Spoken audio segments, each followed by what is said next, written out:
Mimi nimesafiri kutoka Arusha kwa ajili ya kuanza duka la spare za pikipiki. So nimesafiri kutoka Arusha mpaka hapa Kariakoo na nimeanza biashara yangu kupitia City Spare Parts. Hata mimi nilikuwa naaminishwa kwa mtaji nilionao basi siwezi kuanza biashara ya spare za pikipiki. Lakini mimi kama mwanamke niliaminishwa kwamba kutokana na ujuzi wangu wa kazi basi nisingeweza kusimamia biashara yangu.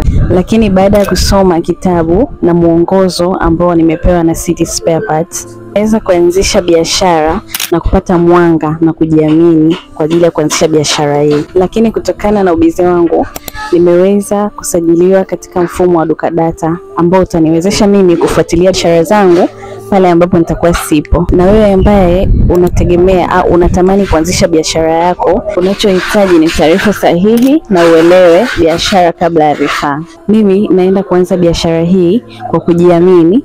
Wewe unayetamani kuanzisha biashara hii, ni muda sahihi na usiogope kuanza biashara ya spare parts.